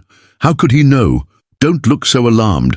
The collection has ways of announcing when certain items are disturbed." He shifted uncomfortably against his pillows. "Sarah's journal was meant to find you eventually, though perhaps not quite so soon. Her perspective provides necessary balance to the family history." He gestured to a chair beside the bed. "We must speak of William, of Alistair, and the circumstances of his death. I believe you've discovered enough now to understand that it was likely no ordinary suicide." The world seemed to tilt beneath Eleanor's feet. William's body swinging from the oak tree behind their home, the image that had stolen her voice 6 months ago, suddenly took on new and terrible significance in light of what she had learned. Lord Ravenscroft's fever-bright eyes held hers. The Ravenscroft gift cannot be escaped forever, Mrs. Blackwood, only redirected or temporarily suppressed. Whatever ritual Sarah performed brought Alistair years of relative normality, but as Blackwood Manor's fortunes declined, so too did his. Resistance. The dreams would have returned, gradually at first, then with increasing intensity. Eleanor sank into the offered chair, her mind racing. William's nightmares had indeed worsened in their final year together, coinciding with his increasing dependence on alcohol. He had taken to sleeping in his study to avoid disturbing her, but she had often heard him crying out in the night, his voice thick with terror. "I believe he recognized what was happening," Lord Ravenscroft continued. "Perhaps he even remembered enough of his childhood to understand the implications. When the dreams reach a certain intensity, they begin to manifest beyond sleep. Visions intruding into waking hours, voices that cannot be silenced." He paused, his breathing becoming more labored. "Rather than risk what his father became, or perhaps to protect you from what he might become, Alistair chose to end his life. It was not weakness, Mrs. Blackwood, but a final act of clarity and courage." Tears Eleanor had not shed in 6 months of grief suddenly spilled down her cheeks. The silent sobs that racked her body released not just sorrow, but understanding. William's last words to her, "I can't fight it any more, Ellie. Forgive me," finally made sense in this terrible new context. Dr. Phillips stepped forward with a glass of water, his clinical demeanor softening at her distress. "Perhaps this is enough for today, my lord. Mrs. Blackwood is clearly overwhelmed." Lord Ravenscroft ignored him, his gaze never leaving Eleanor's face. "There is more at stake than family history, Mrs. Blackwood. The Ravenscroft gift passes through bloodlines, but not exclusively. Prolonged exposure to certain artifacts, intimate connection to gifted individuals, these can awaken similar sensitivities in those not born to them." His voice dropped to barely above a whisper. "Have you experienced unusual dreams since William's death? Visions of structures or mechanisms you cannot possibly have seen before?" Eleanor froze, the glass of water trembling in her hand.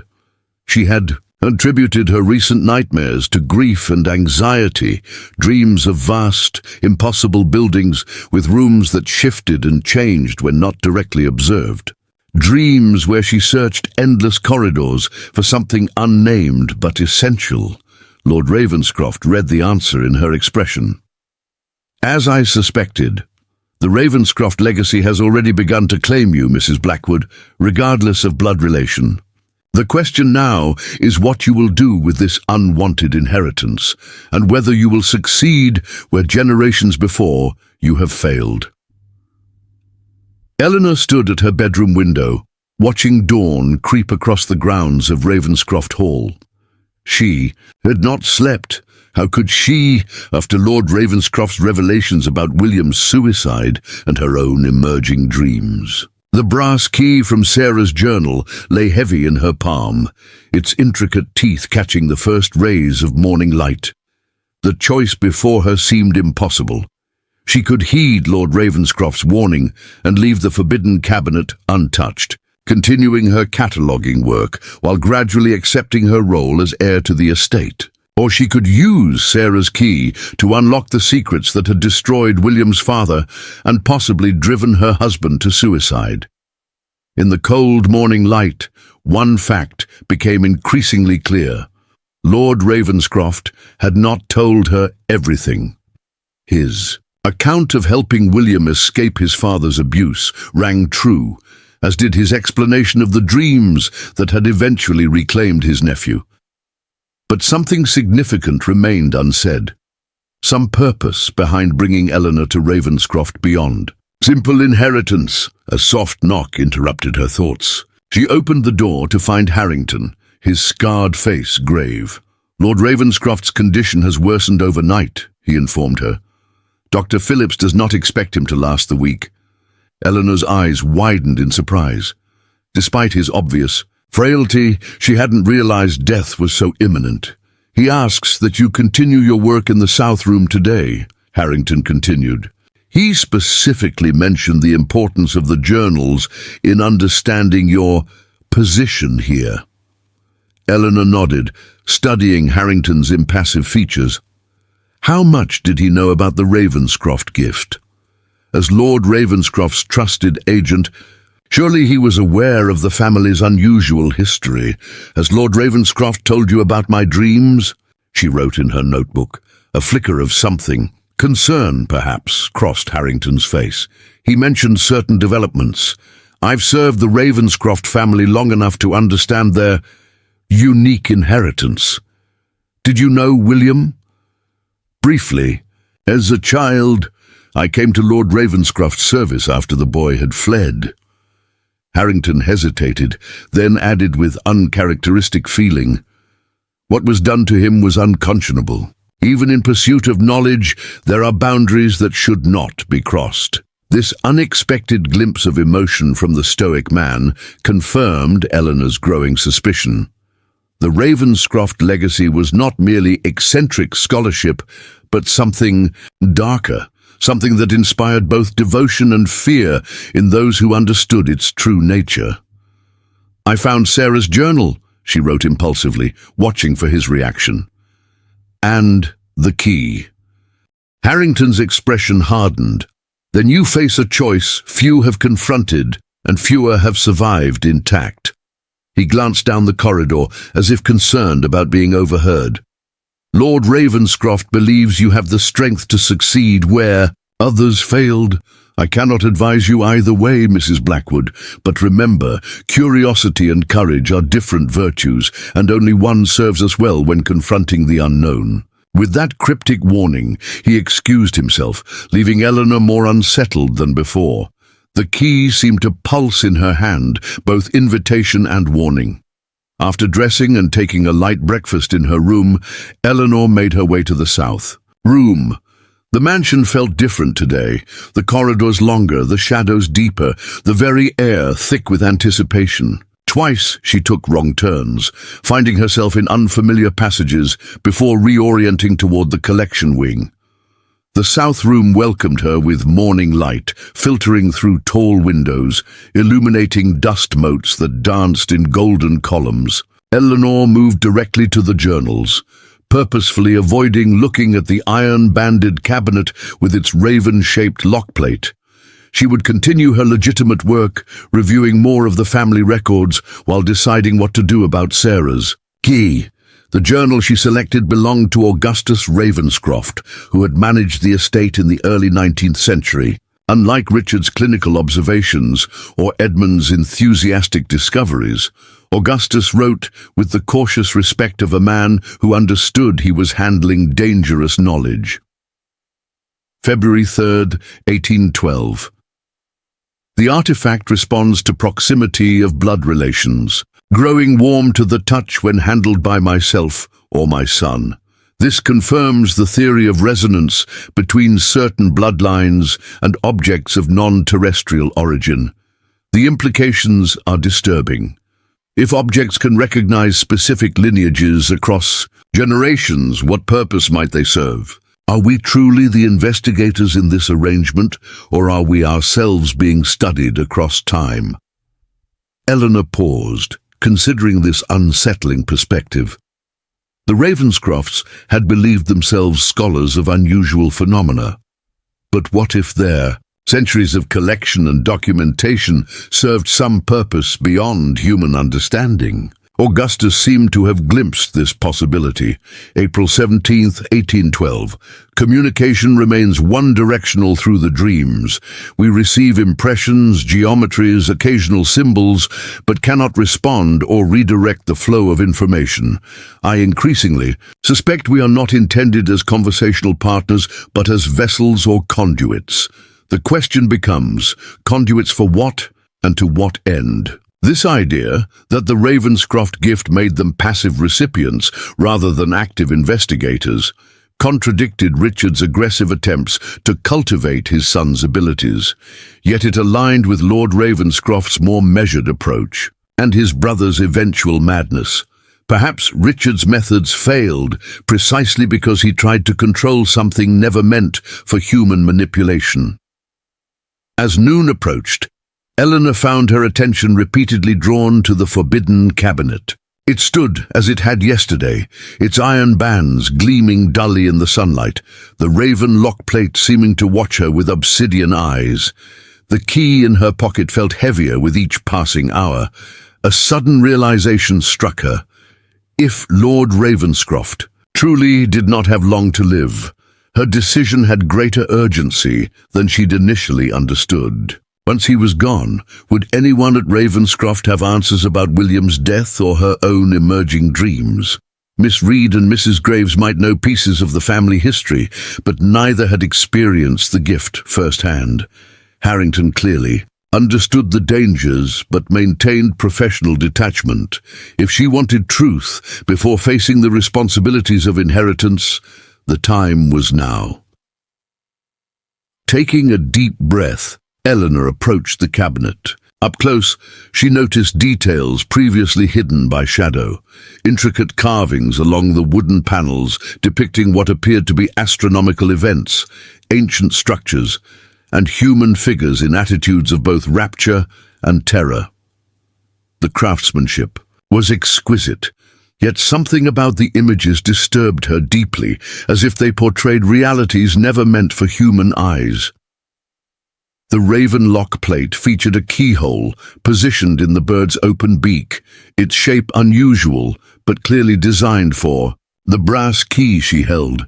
Eleanor hesitated, remembering the warnings, Lord Ravenscroft's explicit prohibition, Harrington's cryptic advice, and most ominously, Richard Ravenscroft's descent into madness after claiming the cabinet yielded its secrets. Yet she also remembered William in their final days, the increasing terror in his eyes, the desperate way he drank himself into oblivion each night, his final words before walking out to the oak tree where he would end his life. If the cabinet held answers about what had truly driven him to that point, didn't she owe it to his memory to understand? With trembling fingers, Eleanor inserted Sarah's key into the lock.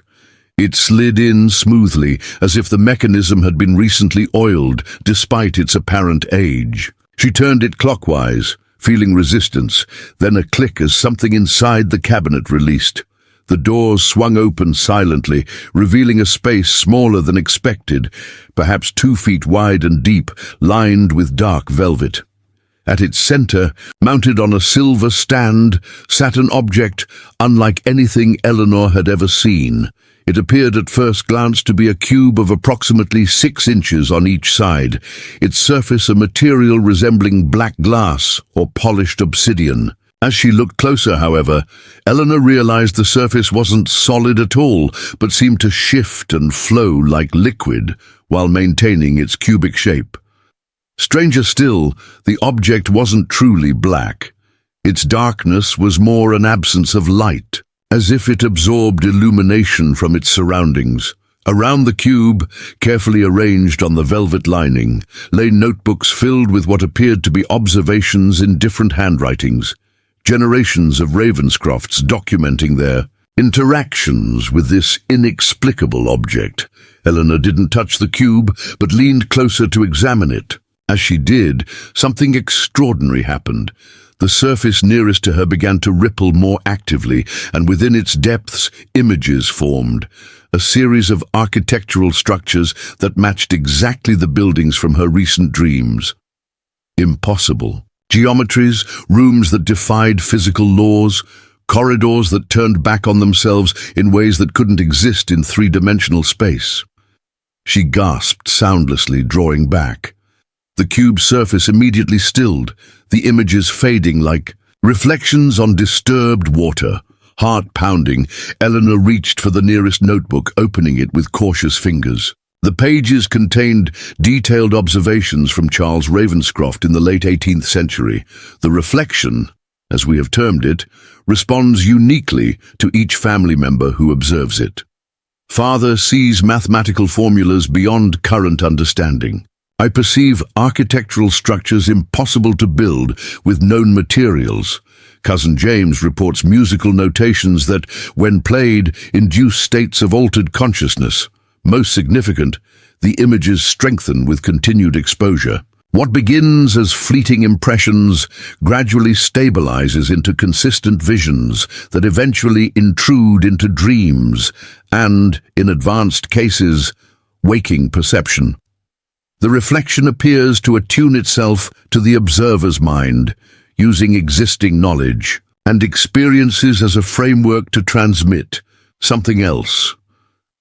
Eleanor thought of William's nightmares, worsening over time, of her own recent dreams of impossible buildings. The journal continued.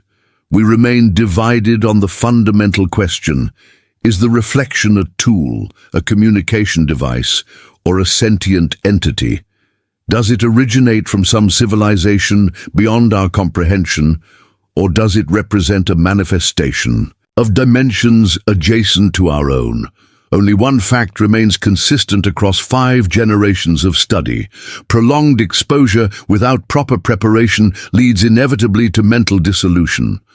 The mind cannot integrate what it was never designed to perceive. As Eleanor processed these disturbing observations, the air in the room seemed to change, becoming thicker, charged with invisible energy. The cube's surface grew more active, swirling patterns forming and dissolving like storm clouds seen from above. A sound behind her caused Eleanor to turn. Miss Reed stood in the doorway, her face drained of color. "You've opened it," she whispered, her voice tight with barely controlled panic. "Close it now, Mrs. Blackwood, before it's too late." But something about Miss Reed's fear rang false to Eleanor. The secretary's eyes weren't fixed on the cabinet with horror, but on Eleanor herself, with an expression more calculating than concerned. "His lordship felt you weren't ready," Miss Reed continued, edging into the room. "The preparation takes time, mental conditioning, protective measures. Without them, direct exposure can lead to unfortunate outcomes." Eleanor stood her ground, blocking Miss Reed's approach to the cabinet. Something about the situation felt wrong. According to the journals, Lord Ravenscroft had been methodically introducing her to family history, allowing her to form connections and theories gradually, a careful preparation that contrasted sharply with Richard's forced methods on William. If Lord Ravenscroft was truly concerned about protecting her, why leave Sarah's journal where she might find it? Why allow her unsupervised access to the south room, knowing the key might be discovered, unless finding the key had been part of the preparation all along? A test to see if she would make the connection independently. "Where is Lord Ravenscroft?" Eleanor wrote quickly in her notebook, showing it to Miss Reed. The secretary's hesitation was brief but noticeable. "In his chambers, of course. His condition has worsened considerably." Eleanor shook her head slowly, a terrible suspicion forming. She wrote, "I want to see him. Now." "Impossible. Dr. Phillips has restricted all visitors. Even I am not permitted to disturb him." Miss Reed moved closer, her hand extending toward the cabinet doors. "Please, Mrs. Blackwood, close the cabinet and return the key. When his lordship recovers sufficient strength, he'll explain everything." But Eleanor now felt certain that Lord Ravenscroft had no intention of explaining anything, at least not the truth. The contradictions were too significant. His claimed concern for William, alongside his manipulation of Eleanor into the same dangerous legacy, his deteriorating health that somehow allowed him to maintain comprehensive awareness of her discoveries. His promise of inheritance alongside cryptic warnings about its price. Making a swift decision, Eleanor stepped away from the cabinet, allowing Miss Reed access. The secretary moved quickly to close the doors, her relief palpable.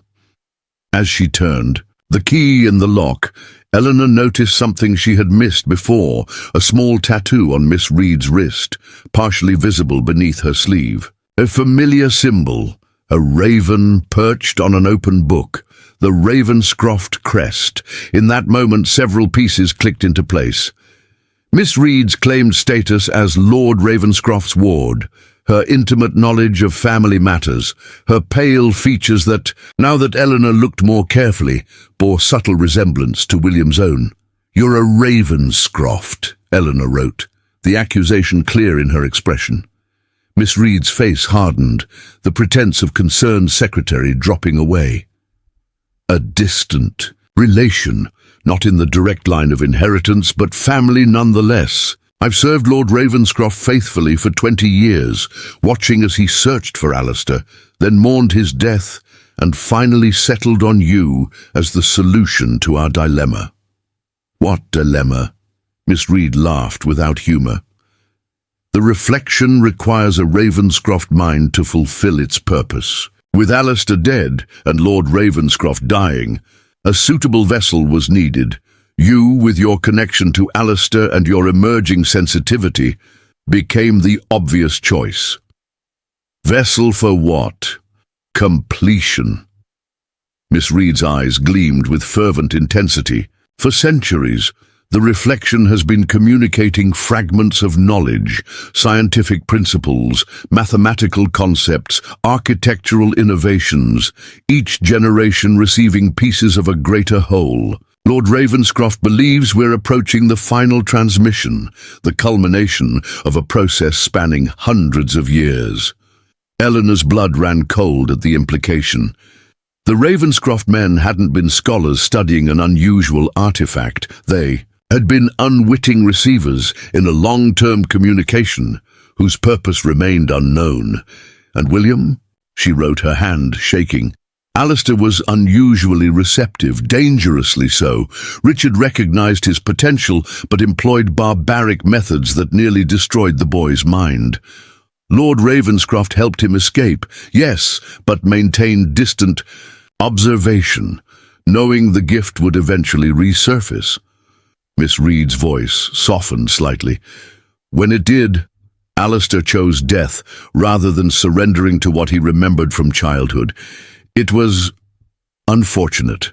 The clinical description of William's suicide as merely unfortunate ignited a spark of rage in Helena. This woman, this family, had observed William's suffering from afar, viewing his torment as an inconvenient setback in their generations-long obsession. "And my role in this?" she wrote, though she was beginning to understand all too clearly. "You absorbed enough of Alistair's sensitivity through your years together to develop receptivity yourself. Combined with your natural intelligence and emotional resilience, you became the ideal candidate after his death." Miss Reed glanced at the locked cabinet. "Lord Ravenscroft believes you can succeed where Alistair failed, receiving the final communication without mental dissolution. A controlled exposure under proper guidance." Helena felt a mounting horror as the full picture emerged. She had not been brought to Ravenscroft merely as an heir to material wealth, but as a psychological experiment, a replacement for William. In their generations-long interaction with something beyond human understanding. Where is Lord Ravenscroft really? She demanded, suspicion hardening into certainty. Miss Reed hesitated, then surrendered the pretense. "Preparing the East Tower. The alignment occurs tonight, a celestial conjunction that happens only once every 70 years. The reflection becomes most active during such alignments. If the final communication is to occur, it will be tonight."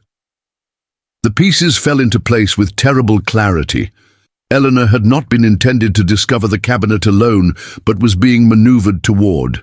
A controlled exposure under conditions Lord Ravenscroft had spent decades preparing for. Her arrival at Ravenscroft, her gradual introduction to family history, even her accidental discovery of Sarah's journal, all calculated steps in preparing her mind for tonight's event.